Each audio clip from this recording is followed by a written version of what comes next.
Hello again. I'm David Weaver.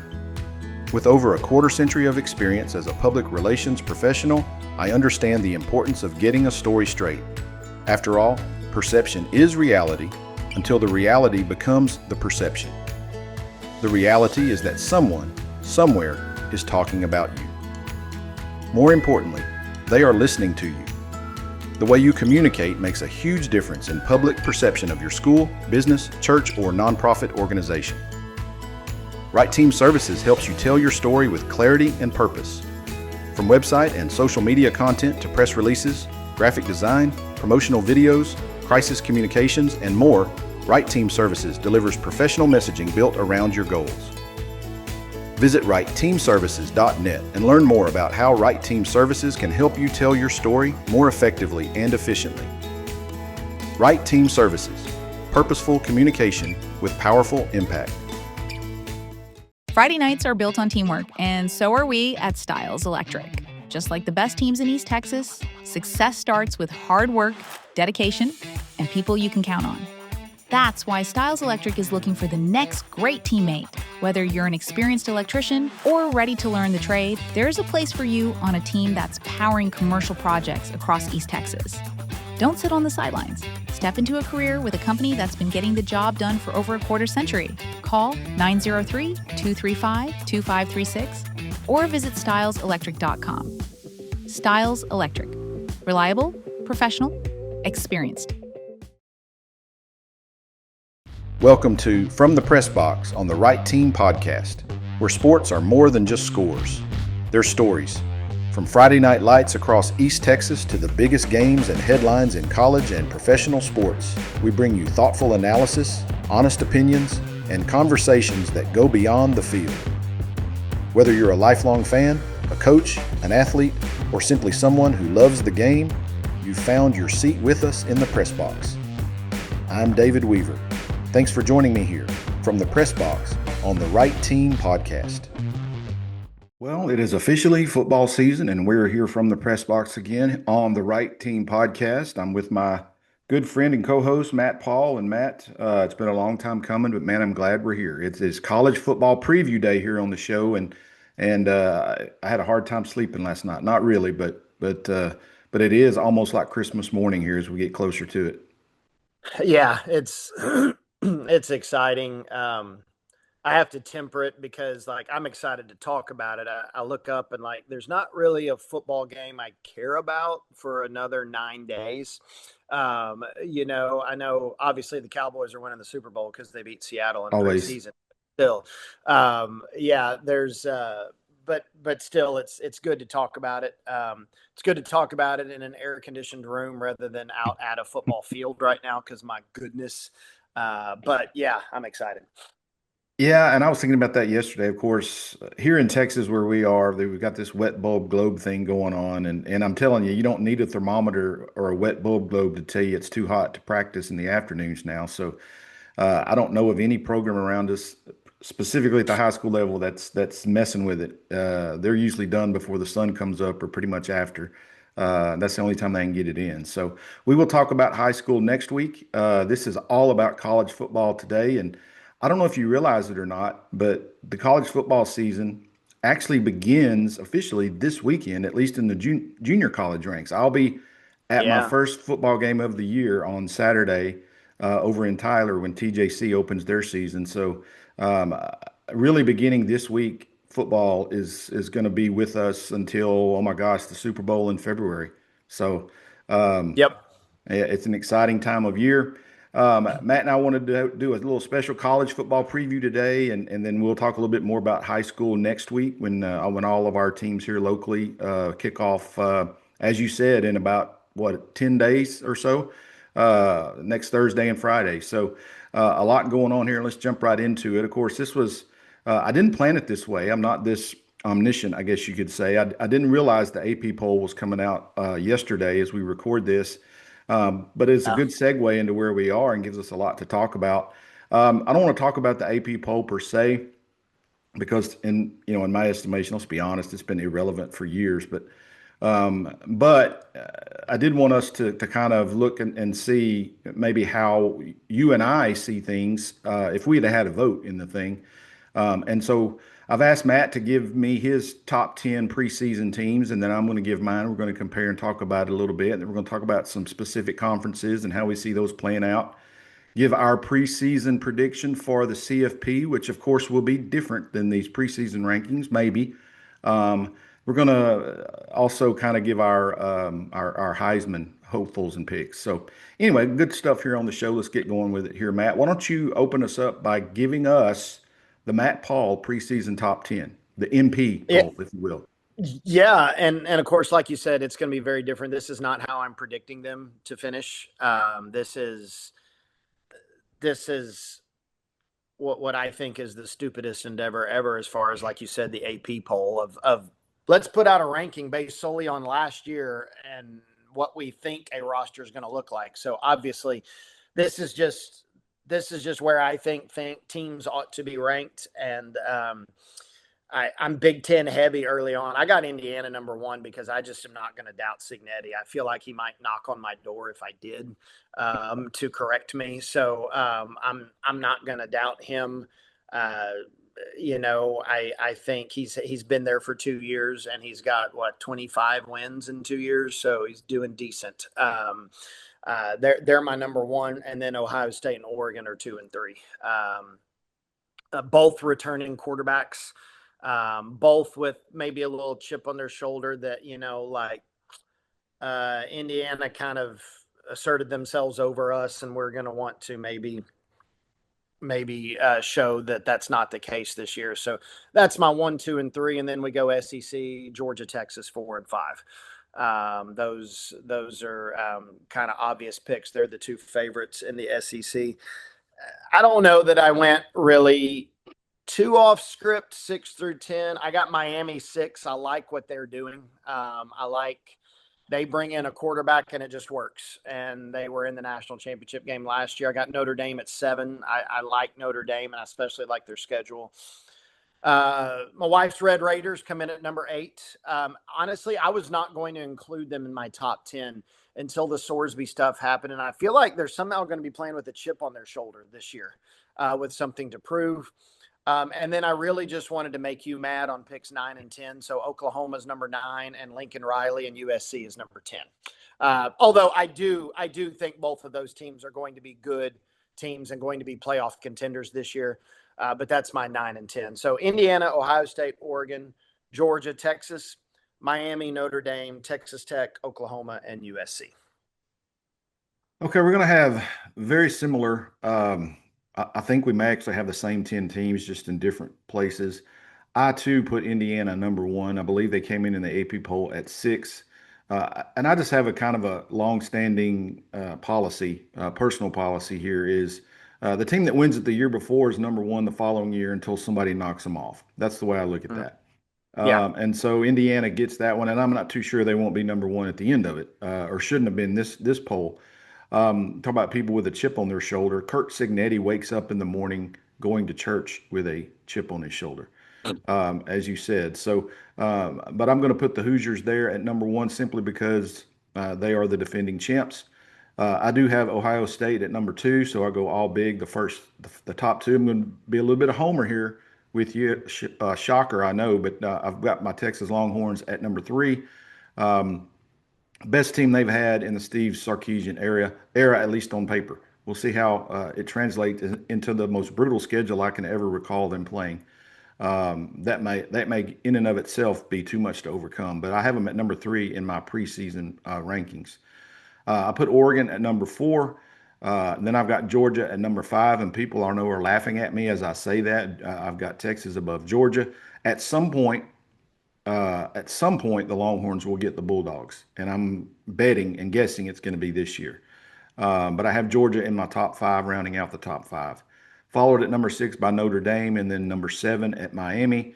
I have Texas A&M at number 8. I think the Aggies are kind of flying under the radar as much as a team that was undefeated the first 11 games can be last year. They've had a really good recruiting class, and Mike Elko almost has made a believer out of me as long as he can't beat Texas still.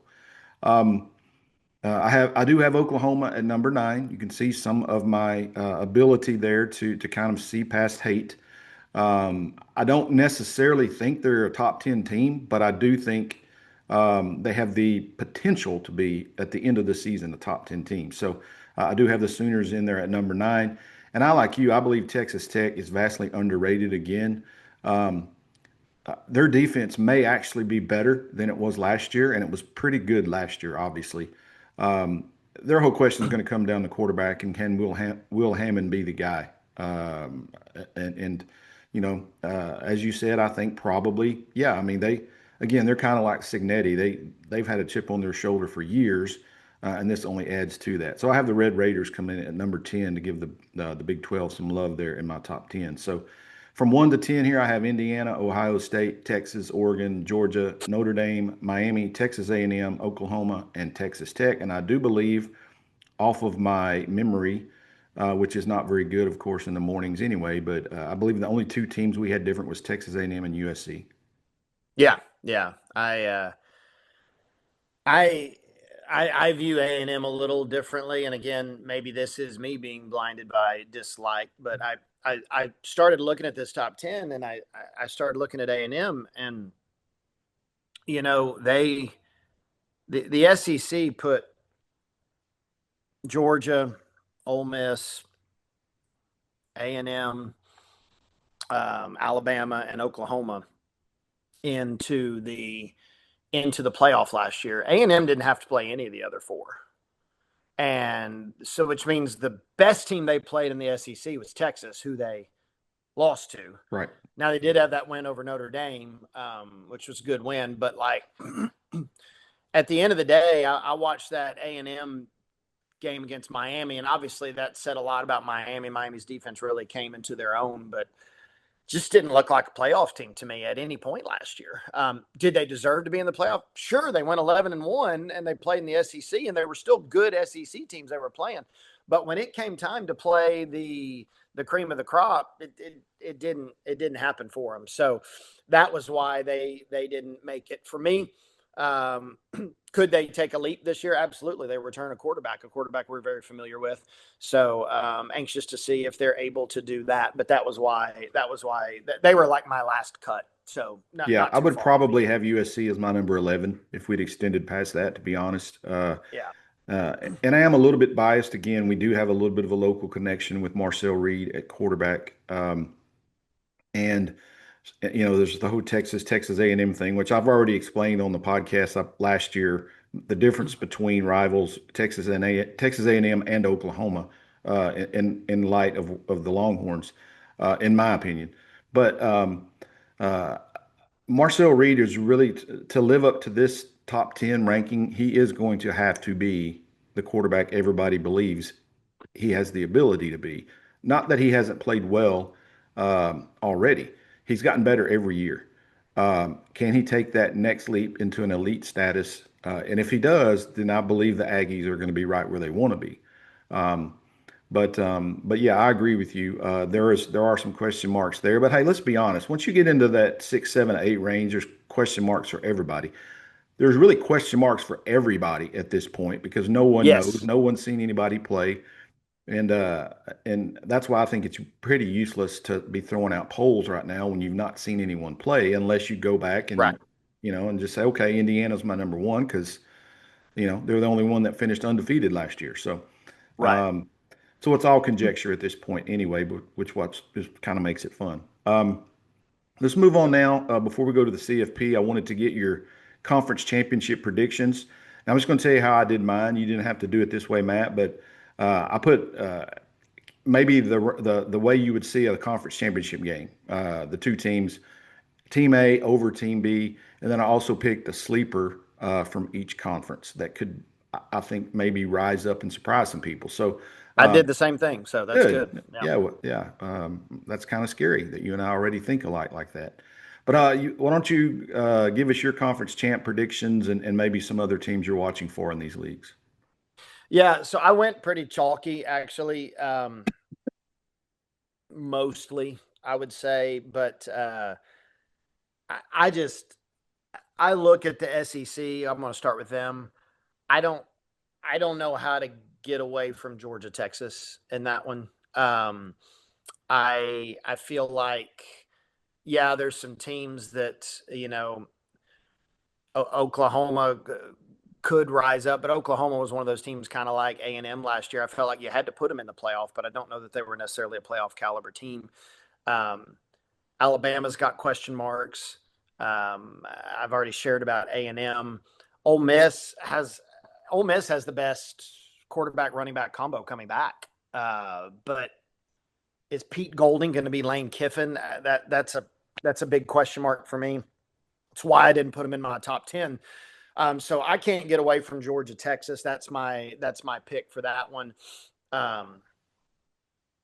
I'll pick Georgia to win that one just because.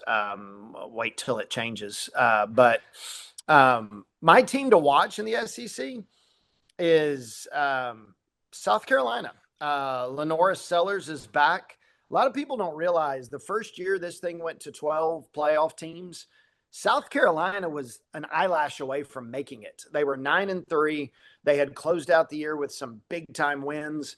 Their losses were like a 3-point loss to Alabama and a loss to Ole Miss. Like they had lost to some good teams.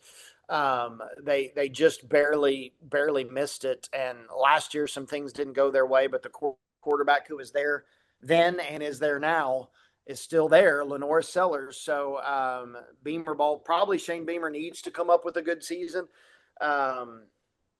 Could see them putting it together, maybe winning 9 games and maybe being there in the conversation again. So that's Yeah, kind of they were my kind of the trendy pick to kind of be Indiana light almost last year. Lenore yeah. Sellers was in the Heisman conversation in at this time last year.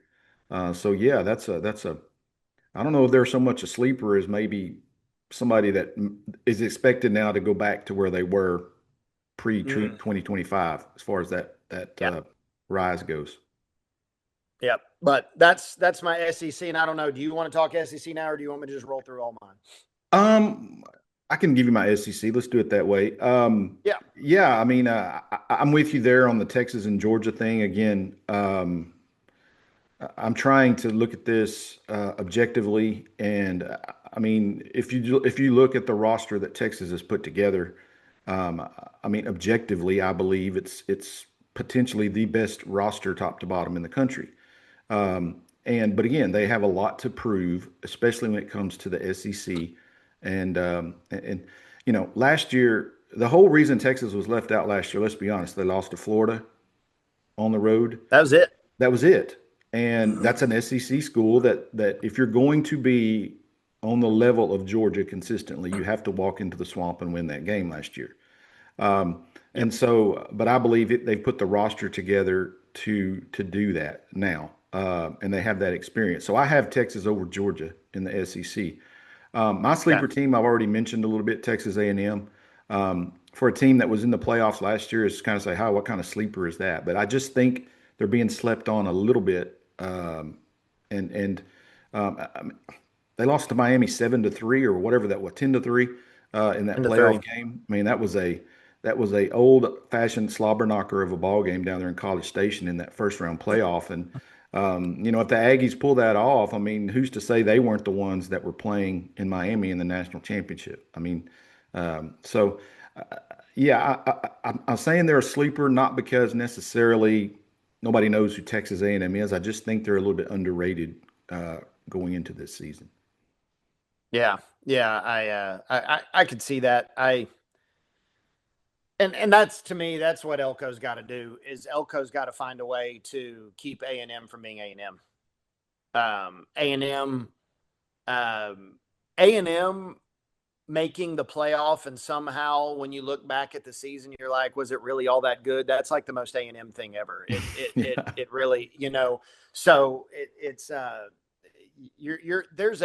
there's a chasm that you've got to step over, and getting a favorable SEC schedule and parlaying that into a home playoff game where you then can't even score a touchdown and lose is not what breaks that spell. It's Right. you've got to take a big step. So that, I still think that would be a sleeper, because for A&M to even appear in the SEC championship, they've never done it. That would be a Right. massive step. Agreed. Big Ten next. Sound good? Just go big. Yep. Okay, so here's where you start seeing. I gave that caveat of um, Indiana's my number one, but that's just what I would rank them right now. I've got Oregon and Ohio State in the Big Ten championship game, and I've got Ohio State winning it because to me, they're the team this year.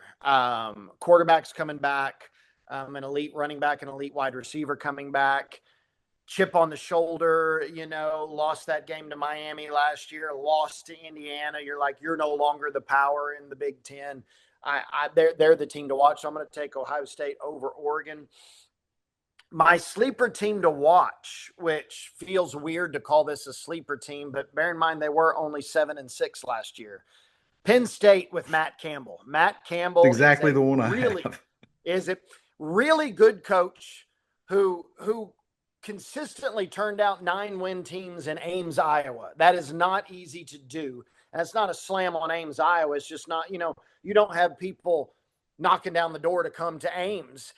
Not only that, but a lot of those guys joined him. A lot of those key players joined him at Penn State. So there's going to be some familiarity. He's got a budget now. He's got a stadium now. He's got a draw. He's got an allure now.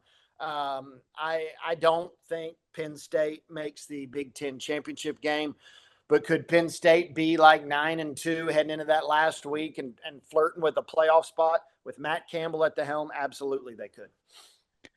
Yeah, and I know there's no need for me to go over. I got the exact same picks that you do, but I agree with you on the Penn State thing. I mean, what we're saying here is Matt Campbell can flat out coach and give him talent. I really want to see what he can do with the recruiting muscle that Penn State will give him to do that. And we have to mention Indiana here, the defending national champ, had such a great dominating run last year. The big question for me is who's going to, is Josh Hoover going to be Fernando Mendoza or can he be some semblance of that? Yeah. And I mean, there's just too many question marks going into that.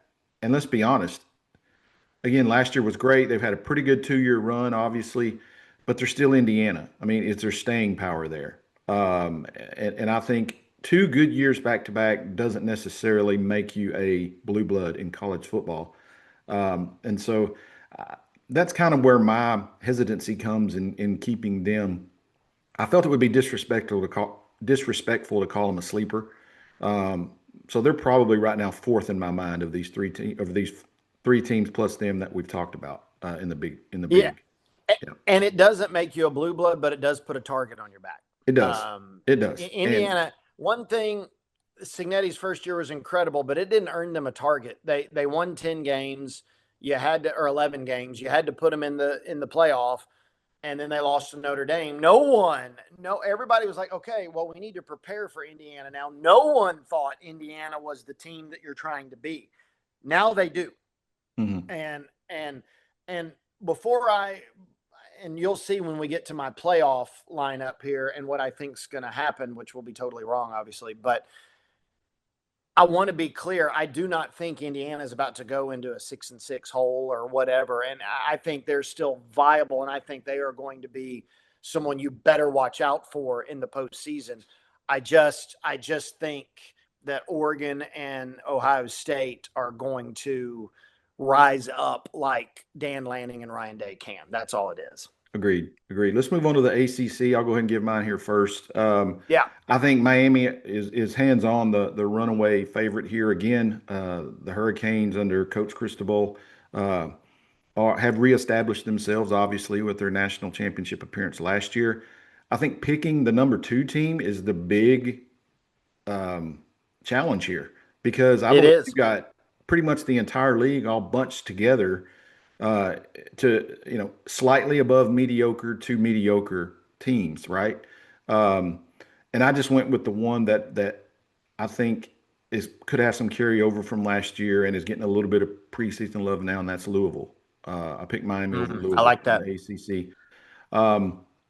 But I mean, I agree. You could put Georgia Tech in that second spot. You could put SMU in that second spot. You could put a couple of other teams that could be convincing. Clemson, yeah, exactly. And so So pick one. Just pick one. But Yep. Miami is. It will be an upset of all upsets if Miami doesn't win the ACC this year, in my opinion. Sleeper team Yep. here, and I'm just kind of similar to what we said about Matt Campbell. I'm going to be watching very closely what James Franklin does at Virginia Tech. Um, I don't know if you saw this last year or felt this. He jumped on that job very quickly. He was one of those guys that could have had any job that he wanted, uh, pretty much. And he chose Virginia Tech very quickly. Either he knows something we don't know, or he's wanting to show everyone that he who he is, and he can rise Virginia Tech from the ashes, similar to a Kurt Signetti kind of thing in Indiana. But um, but yeah, I have them as my sleeper team, just kind of out of curiosity as to what Coach Franklin will do there. Yeah, and I put two sleeper teams because I picked them, but I was like, David's definitely going to pick Virginia Tech too, and I want to talk about another team too. But just to just kind of harp on that a little bit, I think what he knew was a couple things. One, Virginia Tech is a program with history. Beamer ball was a real thing. They made a national championship game with Michael Vick in 1999. Virginia Tech was always one of those teams you were like, oh, we got to go to Blacksburg this year. It's not going to be fun. That's what they are. Number two, there were a lot of teams, including my alma mater, that were rumored to be in the mix for Franklin. Why not? Why would, if I'm James Franklin, I'm like, why would I go to the Big Ten or the SEC when it's proven a solid ACC team can make the championship game? Miami just did it. They have in the past put multiple teams in the playoff. The first year of the playoff, 12 team, Clemson and SMU both made it. But it is so much easier to navigate. It's so much easier to navigate. Why wouldn't you? You got a program with some history, a passionate fan base. You can recruit there, and you're not having to look at, oh, these 3 weeks I'm playing Alabama, Georgia, and Texas. Mhm. So I think it was a very, very obvious choice, a very good choice. But to your point, as far as picks, I do have Miami winning it. I have them over SMU, so a little different there, but that was one of the teams you mentioned. Um, SMU made the playoff, and everybody was like, oh, you didn't belong there because you got blown out by Penn State. Um, a respectable year last year, where they really could have been in the playoff mix.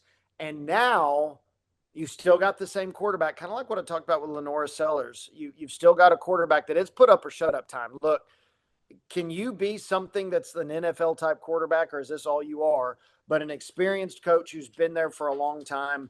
I think SMU gets the nod there, and I think Miami beats them. My other sleeper team, in addition to Virginia Tech, with North Carolina State, they return a quarterback with some experience and a coach who's been there a while.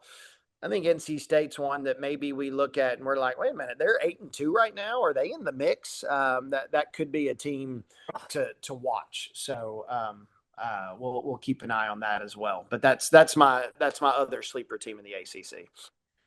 Let's move on to the Big 12. Tell us what you have here in the Big 12 conference, which is, let's be honest, I think you could make the argument as far as the Power Four. This may be the fourth ranked. It's debatable between them and the ACC, but man, have they made some headlines in the offseason. You They have. the Big 12 is there based on some stuff that's happened in the offseason. Tell me how you see that playing out this year. I went nothing but sleeper here. I went Texas Tech winning it. Okay, because I do think there's a little bit of a chip on the shoulder, as I said, and obviously BYU's the next choice. Utah's in the mix, although they're breaking in a new coach. But I did a little digging, and there's a program that is historically an 8, 9, maybe even 10 win program that's returning a quarterback, that's returning a running back, that has a coach that's kind of, coming. I want to make sure I get this right. A coach that's kind of coming back into the fold a little bit, who has a history there. It's his first year, but he was a quarterback there for a long time. It's also a program that had high hopes last year, but the Ireland curse got to him, and that's Kansas State. I've got Kansas State in the Big 12 championship game, and that's a sleeper in and of itself. But I looked at Kansas State. Colin Klein, I don't know if you remember him. He was quarterback there for Sure. a long time. He's got a history there. I think he's got something to prove. Avery Johnson, their quarterback, is back. They don't have to go over to Ireland to play a stupid game this year. I think Ireland, and we talked about this a lot on the podcast. I think Ireland derailed their season last year. And I think there's Agreed. just a whole new focus there. So I put another sleeper team for you just because K-State is a sleeper team, but I've got them in the Big 12 championship game. Arizona with Noah Fafita back for like a fourth year, I think. They're a sleeper team to me in the Big 12. I think this is a bit of a renaissance year for the Big 12 because I think Tech has a chip on their shoulder because the whole Sorsby thing. I think everybody else is mad at Tech because of how Mhm. much money they seem to have flowing. And so I think the Big 12 is going to kind of say, you know what, we're tired of people thinking the ACC is better than us. I think they're going to reassert themselves a little bit more, not compared to the SEC or the Big 10, but so I got Tech over K-State and watch out for Arizona. I've got Texas Tech overwhelmingly, with BYU kind of the next level below. I did put them at number two. And then I think, and look, we talked about mediocre to above mediocre in the ACC. I think the Big 12 is deeper than that, but you've got so many teams who are kind of in the same boat. They're at that point where we have to put up or shut up time, right? I mean, Kansas State's one of them. Houston's one of them. Baylor's one of them. Baylor needs, Dave Aranda needs a really good season this year. He may be on the hottest seat in the country in Waco. There's another team that I think really needs to step up and reassert itself for the Big 12 to start getting more national attention, and that's TCU. And this Yes. is a big season for Sonny Dykes there at TCU. So there's so many teams kind of in that same boat where they've got a lot to prove, but if they can step up and be what we think they can be, they could give Texas Tech a run for their money as far as conference dominance in this thing, and Yep. easily, easily be in that group with BYU a little bit more comfortably. Um, I'm going out on a limb here and picking one of these sleeper teams. Coaching change, pretty much roster turnover, with a history of being competitive. They're one of those teams that when Texas and Oklahoma left the Big 12, they're one of those teams that people immediately looked to and said, okay, you got to carry the conference here, along with Texas Tech and a couple others, and that's Oklahoma State. Um, Mm. Oklahoma State needed Mike Gundy to go. I like Mike Gundy. I thought he was an entertaining interview. I thought he was one of the few coaches who on Monday I would pull up his press conferences to watch a post game because I thought he was very insightful. But it was time for him to go. I mean, he and Oklahoma State needed to go opposite directions. And they had an awful last year. I mean, they were awful. We know that. But they brought in what's his name, Morris from North Texas. Yep. Fresh young guy with some new blood coming in there. My gosh, he brought pretty much all of His the skill offense. position people Yeah.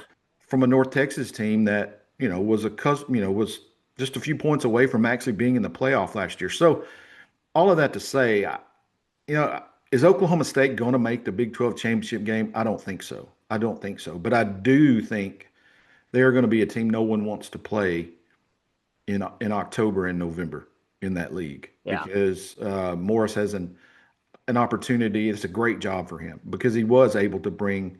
It's not like he's breaking in a new system with a new team. I mean, he's got it. He brought his system with him. So Yeah. um, keep an eye on the Cowboys this season. Again, bowl eligible, yes. I think that's pretty much in the cards for sure. And if a couple things go right and we get some upsets along the way, who knows? But they're my Yeah. sleeper team in the Big 12. So, okay, the I group like of that. six. Yeah, the group of six now. I don't know if you did this, Matt. I went ahead and did this. I forgot that it's actually the group of six now. I was Yeah. calling them group of five, but you have to include a revamped Pac-12 in that, as far as group of six. And so, did you, or who are some teams here that you would look for coming out of that group of six? Um, in the American, I kind of like, and I just kind of liked going a little different here. I like Jeff Traylor. I liked UTSA and Navy as maybe matching up in that one. I don't know what you thought about the American, but those were the two teams that kind of stood out to me.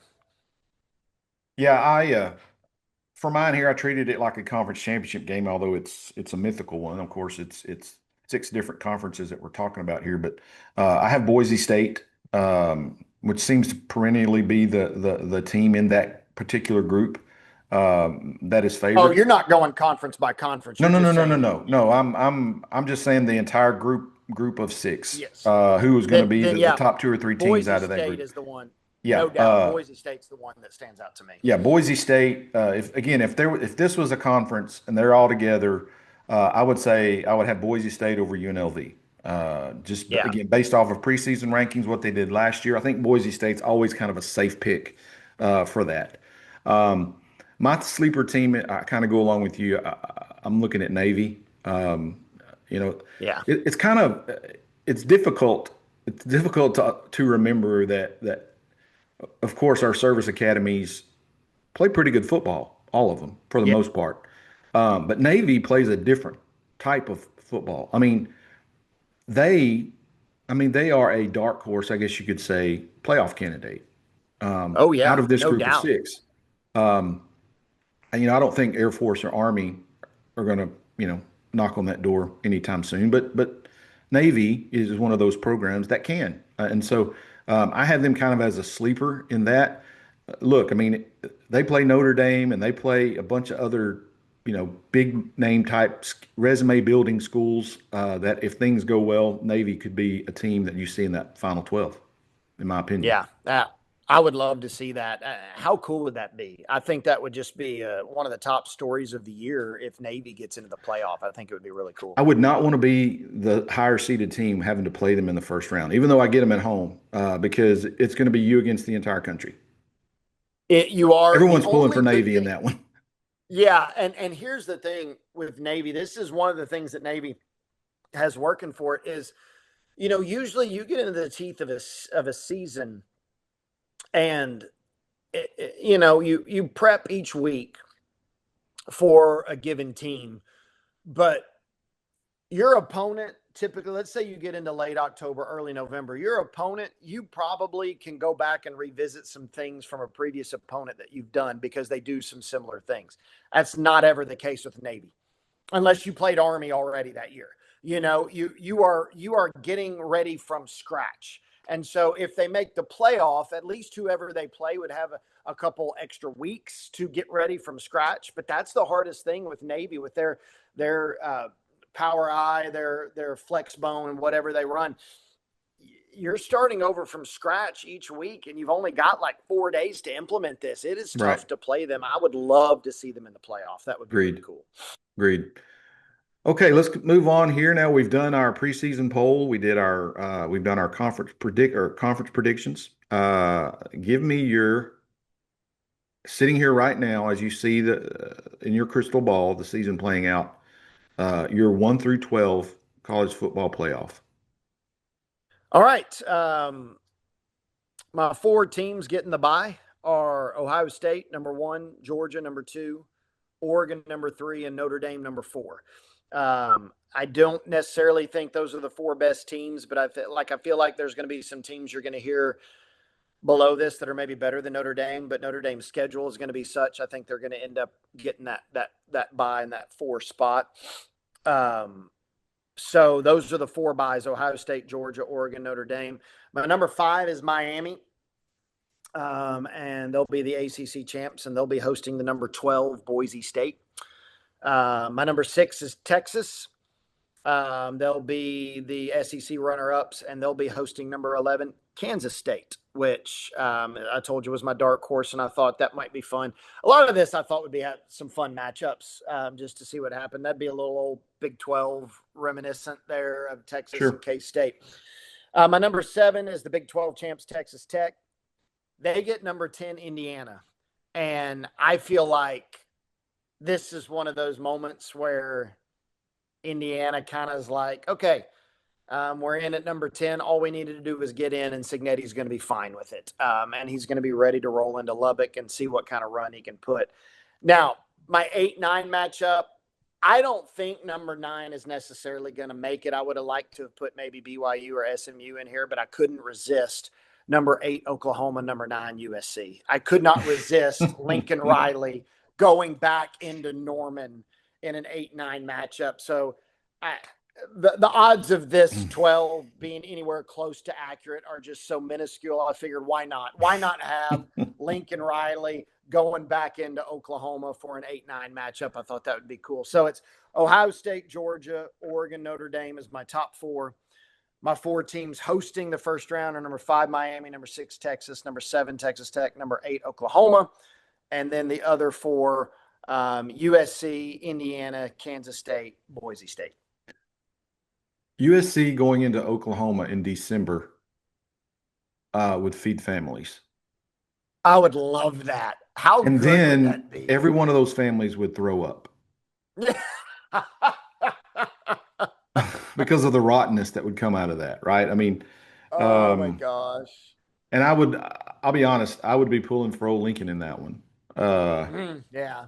Um, we can talk about that on another show because I've got a lot of stuff that I could say about that. Plus, I have some really strong thoughts on Notre Dame, but um, we'll save that for more other content on another show. But Yeah.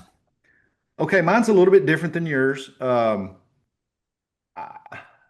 so I put my group of 6 representative. Of course, and everybody talks about all the controversy last year, but technically there's only one guarantee for a group of 6 to get into this thing. We had 2 last year. Yeah. And so I'm going with the premise that things are going to return to normal and we're only going to have one. But who knows how things play out in the season. I have Boise State as my representative there. I have them in the 12th Yeah. seed. So let's just get that out of the way. But I have Ohio State at number 1. Based on my prediction that Texas is going to win the SEC, I have the Longhorns at number 2. Sure. And then I have Notre Dame coming in at number 3. And I'll say a little bit about that here because, um, it's time for Notre Dame to join a conference. In this day and age, it's time for them to join a conference. It's been Um, time. it's Yeah. it's been past time, but I mean it's time now for someone to actually demand it and say, look, if you want to sit at the table, um, you know, um, Newt Rockney's not walking through the door, right? I mean, all that stuff is over with. Rudy was a great Yeah. story, but now it's 2026, and the landscape of college football has changed dramatically. Go join a league and play the same schedule that other teams play, and then let's see how you know, outside of USC, do they even play USC anymore? I can't They remember. actually do not play them this year, Yeah, which see, is they don't play shocking. USC. I do believe they play Navy, and they actually play Miami this year, which, again, that's going to be the one game. Don't they play Miami, right? There's 3 games to watch because here's the Yeah, deal. They I don't play a have their lot of schedule in big front of me. I've got it right here. They play a lot of big conference teams, but look at who the Wisconsin, Michigan State, Purdue, those are bottom feeders right now in the Big Ten. Sure. North Carolina, Stanford, Boston College, and Syracuse. These are bottom of the ACC. There's 4 games. Yeah, There's the Navy game, which they usually dominate. There's Miami, who they get at home. There's SMU, who they get at home. And there's at BYU out in Provo, right. which that will be a challenge. But you're looking at, David, their 4 toughest games, none of them are Big Ten or SEC. It's Right. all ACC and Sure. Big 12. So Yeah. that's why I got them picked so high, because I really think there's no way Notre Dame doesn't go like 11-1. And that's my point. It's the record is one thing, and Texas got.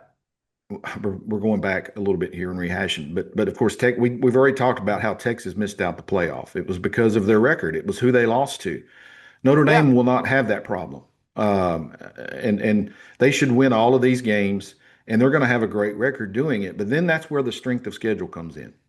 And it has to be a part of the committee's discussion. Strength of schedule has to be a part of it. It can't just be wins and losses when you have Notre Dame playing this JV schedule most of the year. It just can't. And so either you judge strength of schedule or make Notre Dame join a league. And Yeah. but all of that being said, I agree with you. They're going to win enough and be impressive enough with that record at the end that I'm going to put them. I'm going to give them a bye, and they're going to be in the 3 spot, number 3. That's followed by Miami at number 4 Okay. as the ACC champ. Okay, and then so my first round, I have Oregon will be hosting Boise State. I have the Ducks at number 5. Defending national champs Indiana come in at 6. They'll be hosting BYU. And I do think the Cougars, they were another one last year that had that argument, and I believe they get in this year from the Big 12 to give the Big 12 2 teams. I have Georgia coming in at number 7. And I have Texas A&M at number 10. Okay. I believe the Aggies will win enough to get in. They'll have even a tougher schedule this year. And so I believe they'll earn their way into that number 10 spot. They'll be playing. That'll be a fun SEC matchup in the first round. Texas A&M at Georgia. I And then would I pick have Georgia by 30 in that one. I I had man, you're yeah, you hate your hate's coming out early this year. Then I have at number 8, I have Texas Tech, the Big 12 champ coming in. The Red Raiders will be hosting. I believe again, I'm going back with my sleeper pick. I'm putting Penn State in from the Oh, Big. wow. Okay. Okay. I believe Matt Campbell is again. He's going to kill it at Penn State, in my opinion. And I believe this he hits the ground running up there. So again, Ohio State, Texas, Notre Dame, Miami, Oregon, Indiana, Georgia, Texas Tech, Penn State, Texas A&M, BYU, and then the nod to the group of 6, Boise State. So I that's like my that. preseason college football playoff prediction. And And let it's me say none of one it's going to be thing. right, as we all know. Right. Same with me. But I want to say add one more thing about Notre Dame. I do like what the NCAA did because I think eventually it's going to force their hand. A lot of people forget Notre Dame was number 9 in the poll when they won their regular season finale last year. It was against Stanford. They were number 9 and they didn't get in. So they were number 9, they won, and they couldn't make a top 12. And who did they put in above them? It was Miami, who was ranked below them at the time, but Miami had that head to head with Notre Dame early in the year. But could you in your wildest dreams have imagined that we would live in a world where Notre Dame would go 10-2, be ranked in the top 10, and miss out on a 12-team playoff? I No, mean, it's never thought in my wildest dreams that would happen. I think the fact that that happened is going to eventually force Notre Dame's hand. Yes, they threw a gigantic hissy fit and refused to play in a bowl game and blah blah blah. But Notre Dame, it's been the gauntlet's been laid down. You better go 11-1 against that schedule, or right. 12-0 if you Absolutely. want to make the playoffs. 10 and If you 2 want to doesn't get you guarantee it. in. Yeah. And then we look at last year where there was a Miami team who went 10-2 and got in. There were teams that had 2 losses that got in, and so it's a new world now. And so Notre Dame's hand may be forced. It may not be that we have to force Notre Dame to join a conference. Notre Dame may just decide, you know what, we got to. We got to do it. So we'll Yeah, see. I agree. Get in the league. That's just all Yep. I can tell you. I mean, Yeah. it's just the way college football is right now. College athletics is that way, and I don't care which league it is. I mean, go join the Big 12. I mean, they'll take you, and and Well, you they're can run already in through the that league. ACC. They're Right. I mean, already you're in the playing the ACC in ACC every sport. schedule. Geographically, I would love to see them in the Big Ten, Yeah. but the Big Ten would never allow that. I don't think because of politics. But I don't know that they want Notre Dame in their league. But And I don't think Notre Dame wants in that no, they league don't want in that league because for sure. no. Go join the Pac-12. I mean, they could use a headliner right now.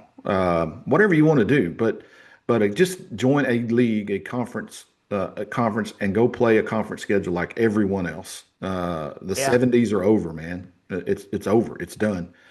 Um, Heisman candidates. I picked my top three here. And again, Who you got?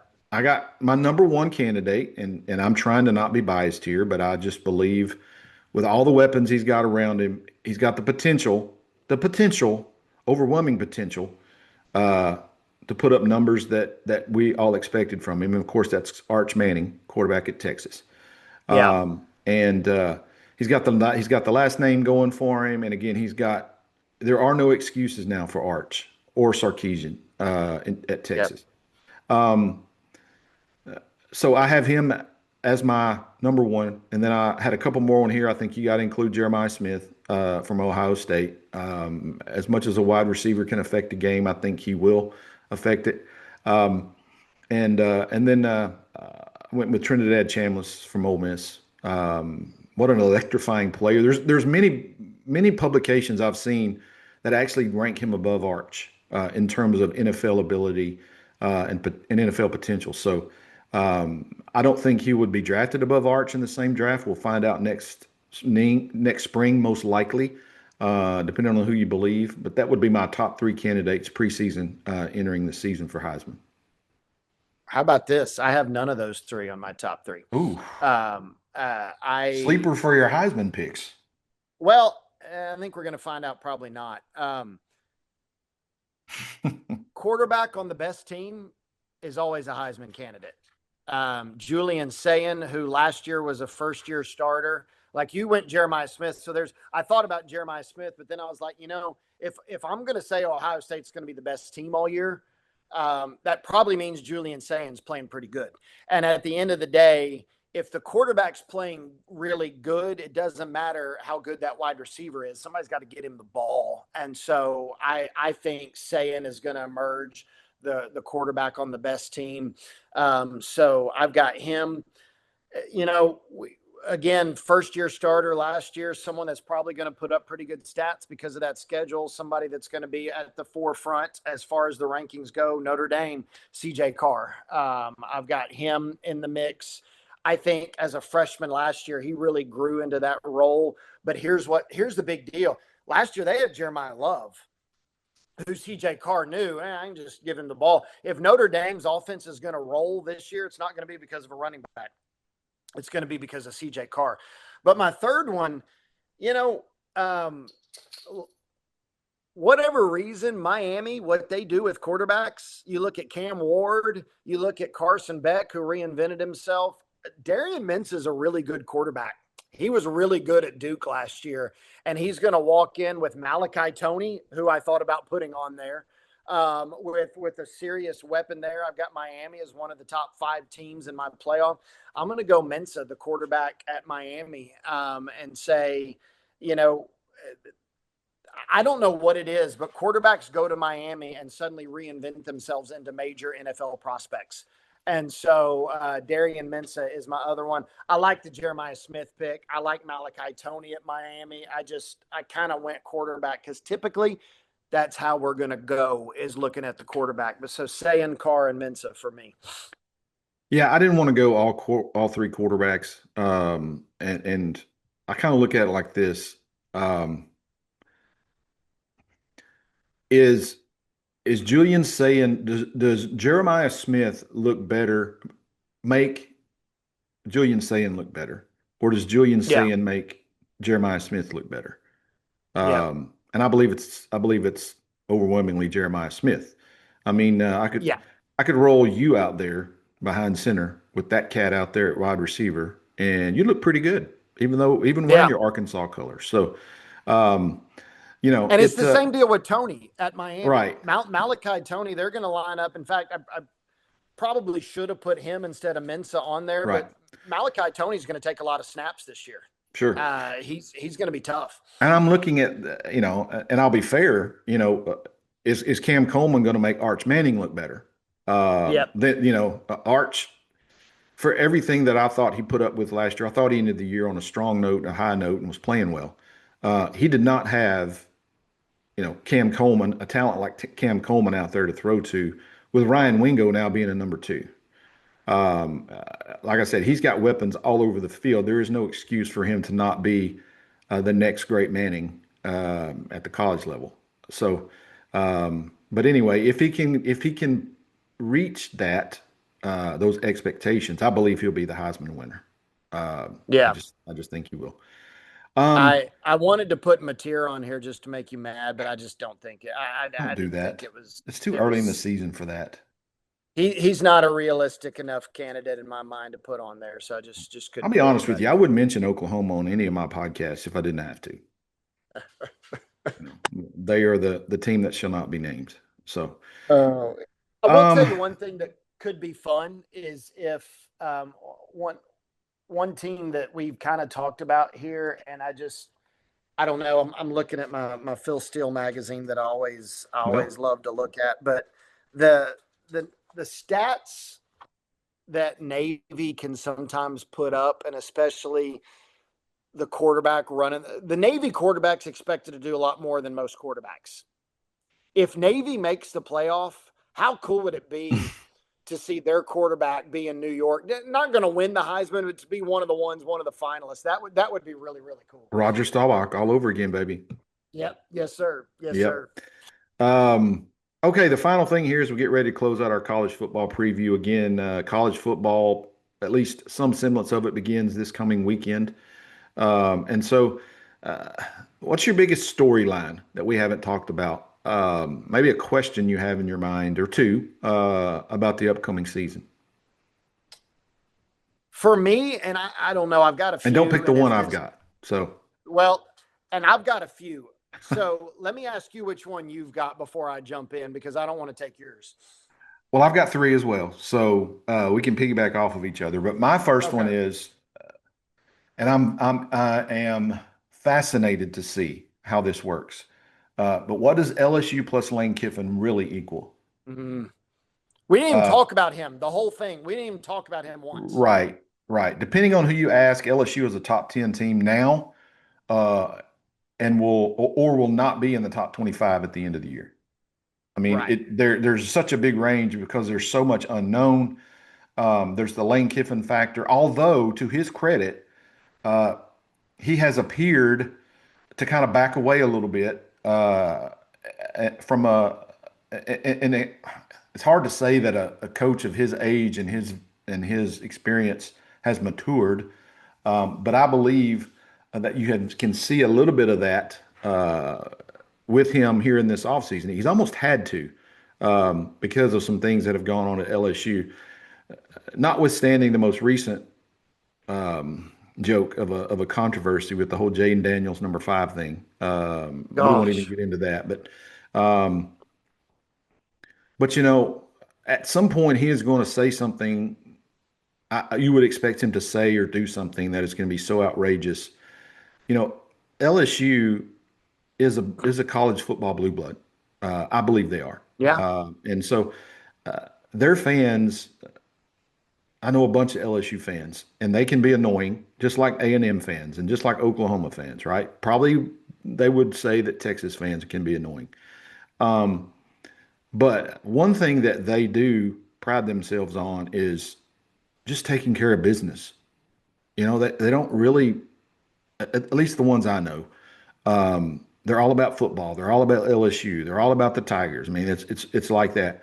They don't like a whole lot of this off the field you know, nonsense that Lane Kiffin has Yeah. engaged in that he could get away with at Ole Miss. There's already a little bit of Lane Kiffin fatigue. 2 or 3 months on the job, you could kind of sense that if you talk to your LSU fans. How all of that's going now. We all know the perfect deodorant for all of that is winning, Sure. right? Um, Ed Orgeron was the most warded up individual that you could talk to. I mean, he you know, but he won and he won big for at least for a couple seasons, and they loved him down there. Yep. And so let's take it with a grain of salt. If we're honest, we're all like that. But the winning has to happen, and it probably has to happen pretty quick. Is he gonna if he comes out here and he goes, 5-7 his first year? Are they going to have the patience to put up with that? Yeah. We'll see. And you can already see him kind of. changing his personality um, in preparation for that. Um, and again, kudos to him. Again, by all signs, again, a guy at his age who's been doing this for as long time, who's already established who he is. Um, it's kind of hard to say that he's finally matured, but that's kind of what it looks like. At least this summer, he's been pretty quiet. Um, and but anyway, I'm just kind of interested to see how that marriage works. Yeah, I my first one, I'm going to kind of piggyback off of this because that marriage working is one of the things that's critical to mine. Um, the SEC has lost its stranglehold on we're the best conference in the country, and there's no doubt about it. It might still be, but you're looking at the SEC had one team in the Final Four last year. That was Ole Miss, which was a bit of a surprise. The year before that, they didn't have anyone in the Final Four. We've had 3 straight years with no SEC team in the championship, and people love to say, well, but top to bottom, they're deeper, and fine, maybe they are.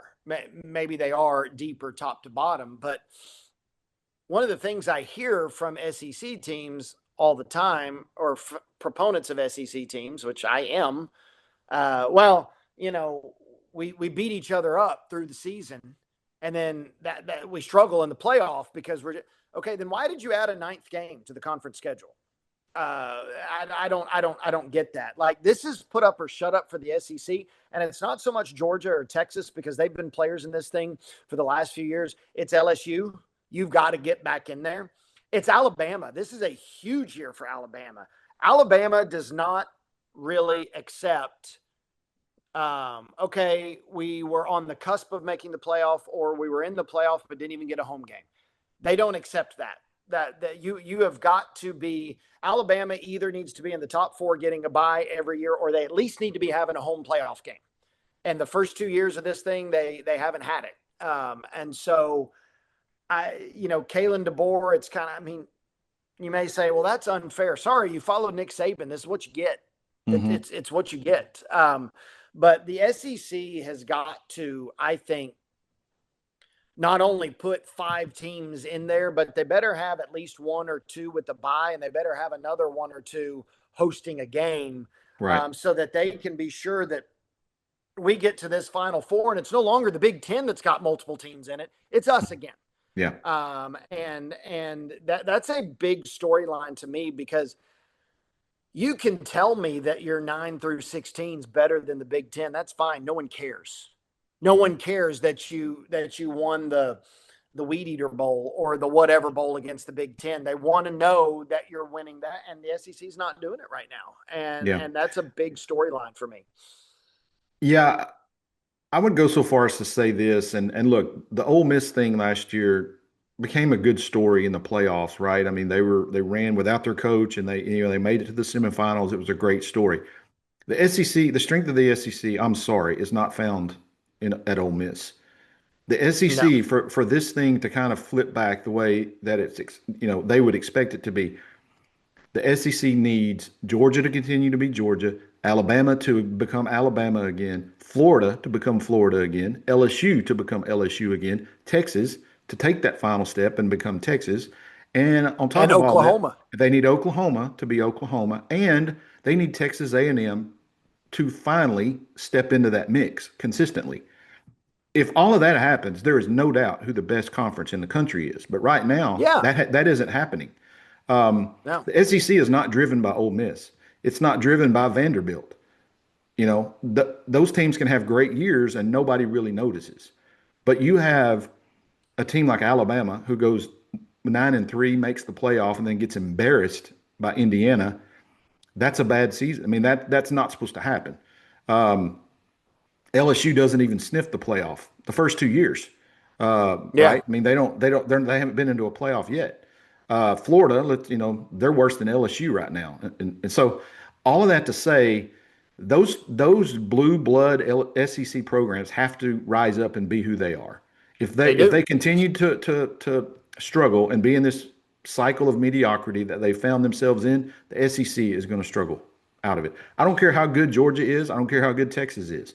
If those teams don't step up and be who they are expected to be, the SEC will continue to kind of founder a little bit. Um, and I was drag kicking and screaming, but man, there is no argument that the Big Ten is not the best college football conference in the country right now, and I don't Yeah. think it's particularly close until some of these other SEC teams rise up and be who they're supposed to be and have been historically. So I Well, and agree what's with you on that. crazy is if you look at the last couple of playoffs, the only wins the SEC is getting is against themselves. I Hmm. mean, Yeah, Ole Miss. Now they did beat Tulane, but you're not going to put a feather in your cap about that. And they right. beat Georgia, but that was it. Oklahoma or Alabama got a win over Oklahoma, and then they were destroyed. You go back a couple of years before, and you kind of start running into the same sort of things, and it's just I don't know. I feel like this is major put up or shut up time. Big year for the SEC. A lot of pressure, and they need to assert themselves early. I'm looking Agreed. at some of their big teams. You've got, of course, Texas playing Ohio State. You've got Georgia doesn't have an early big game. They play Georgia Tech later. Bama's got Florida State. Ole Miss is playing Louisville. LSU's playing Clemson. A&M's playing Arizona State. These are early on. You've got Oklahoma, Michigan. You've got to say right now, this is because at the end of the day, the big argument for the SEC is, well, we have to play a bunch of games against each other and we're the best. Well, what makes you the best? Because we play against a bunch of games against each other. That's not an argument. Your Mhm. your your argument has got to be outside of it. They've got to assert themselves early, and that's what I'm watching for in the first few weeks. That's one reason why I wouldn't say I'm pulling for LSU and Lane Kiffin, but they need some juice down there. They need somebody I that mean, comes in there and makes LSU um, a top five team in the country again. You need Florida knocking on the top 10 at least. And then when you start getting that, and these games that you do play head to head against each other, that's when they actually start to matter. When you do go yeah, into the swamp and Florida's really good and you're able to beat a really good Florida team or an LSU team in Baton Rouge. So that's the thing that I believe, and I agree with you 100%. That has to start showing here sooner rather than later. It has to take place this year, or you're just going to continue to see that gap widen, and rightfully so. yeah, for Okay, sure. one more question here I had, and I kind of wanted to get your opinion. I know this is more than one, but this I thought about this last night as I was putting this together. But you know, who do you see on the horizon, kind of rising from the ashes? Who's the next Indiana Mm. in college football? We know with the environment with NIL and everything that's going down with this. When you see this, you say it's easier now to get better really fast. The way the landscape is currently. Um, again, Indiana is that example. But I put some teams down here and again, when I say some of these, you're going to say, well, you've already talked about them. But college football needs these programs to rise up and be good and kind of be the next Indiana. I've got three of them here. You may have some more off the top of your head. I've already mentioned Oklahoma State.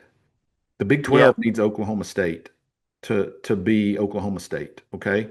Um, and they kind of need that kind of knockoff of Oklahoma there in the state of Oklahoma. I mean, Oklahoma needs some competition up there. Um, yep, I mentioned Florida, John Sumrall at Florida. I think they made a good hire with him. He kind of reminds me of a Kurt Signetti light. He's a little bit tightly wound. Um, but that's what they need probably there. And so we'll see how that relates there to Florida. And I've already mentioned Virginia Tech with James Franklin. yeah, I mean, they really don't have any excuses now in terms of coaching. I mean, they got one of the best in the country, in my opinion. I thought he was unfairly criticized at Penn State. But yeah, I see those three teams as maybe being candidates to be that next quote rising from the ashes. I know it's not really the Indiana comparison that you might think of with that because these were already yeah, established. Um, but that's kind of seeing those teams maybe on the upswing starting this year. yeah. for me, and of course, this is one of the things, and this was another one of the storylines you mentioned Indiana that I'm watching is, since the NIL era, we've seen Indiana come out of nowhere and become a power. We've seen Miami resurrected. We've seen Ole Miss make a semifinal. We've seen A&M and SMU make a playoff. Like there are teams that are kind of. We've seen Arizona State make suddenly become a. I mean, my goodness, they should have knocked off Texas in the playoff 2 years ago. So we've seen Texas Tech. Who are the teams? The first one that comes to my mind is UCLA. And I'll tell you why. Number one, California specifically, but the West Coast needs some good football again. Yeah. You got Oregon out there who's doing it. Washington's trying to kind of find a footing. They found it a couple of years ago. Then they got a new coach, and but USC is doing okay. Like they've kind of gotten back on the map, but man, I don't know. Like there's something magical about watching one of those California teams play in the Rose Bowl. Like it's watching UCLA and USC just really being powers. And I don't know if you know who UCLA's new coach is, or at least where he came from, but he was the guy who replaced Signetti at James Madison. And he did pretty good out there at James Madison. And it's Bob Chesney. And so they're one that I'd be like, wouldn't that be kind of cool? I feel like right now football has pretty much left the West Coast. It's all Midwest and Southeast. So to me, that is one that I would really like to see thrive and flourish. And I think I could see another one that I miss being good. And I'll just be honest, it's been a while since they've been good. And I'm having to look up because I don't even remember who their coach is right now. But it's West Virginia. West Virginia, I remember them for quite some time being, there was a year, gosh, back about 20 years ago where all they had to do was beat a 4-7 Pittsburgh team and they were going to be in the national title game. And this was back when only two teams got in. And do you know who's back at West Virginia? Do you remember Rich Rodriguez? Yes. Do you remember? He's actually back at West Virginia. They're another program that you go ask any Big 12 team. Is there one place that you hate to go play? They're all going to mention Morgantown. They hate going there. It's great for a fan perspective. Do what? It's a great from a fan perspective. It's a beautiful place and a great fun place to watch a game. And of course that would get Pat McAfee fired up, of course. But I would love to see Country Roads, baby. Them. Yeah, I would love to see them good again. And so those are two that kind of stand out to me. And then I'm going to tell you another program that I just think, and this is from someone who grew up in the 80s and 90s college football. I just really want to see Nebraska good again. I want to see Matt Rule or somebody get that thing turned around. It's so weird for a person that grew up in the 80s and 90s to sit here and watch Nebraska, Colorado again, Arkansas. They're just irrelevant. They don't mean anything because in the 80s and 90s they meant a lot. Absolutely. And so, but Nebraska is one I would love to see get relevant again. Agreed on all of that. Well, man, we've talked about a lot, and we have only scratched the surface. I know you and I love talking college football, and we're going to do that this season here on From the Press Box on the Right Team podcast. Again, he's Matt, I'm David, and thank y'all for enjoying our show and watching our show. Hopefully you enjoyed it. Be sure to like and subscribe wherever you get your podcast. Please don't forget to check us out on YouTube at The Right Team Podcast. You can also follow us on Facebook for additional content and updates you don't want to miss. As always, we ask that you stay tuned, subscribe, and do not miss an episode because we've got something for everyone on this podcast, Matt. I think I've recorded podcasts pretty much straight for the last, 7 days for sure. Got a lot of content already out there in different areas. So got something for everyone, hopefully, that you can latch on to and enjoy listening to. Again, thank you all for listening and supporting us right here from the heart of our home here in East Texas in the Piney Woods. Going to remind everyone that next week we've got another special football preview show. Matt and I are going to give our local high school football preview right here from the press box. That's going to be fun as well. And the local season, my gosh, starts at around here for many on the 27th of August. There that week, that 27th and 28th, which are Thursday and Friday, of course. It's going to be hot in the stadiums. Just get used to it. But man, we're going to love our high school football when it comes here and kicks off next week as we sit here recording today. And just next week, I know, Matt, it's been fun today, but man, we're going to have some real fun with that local show next week. Yeah, it's going to be entertaining for sure. Make sure you join us here from the press box as always. Don't miss the fun of our high school season and just football season in general coming up. Man, it's right here on us, and we can't wait. It's good to have it here. Want to wish everyone a great week, and until next time, as always, keep writing your story.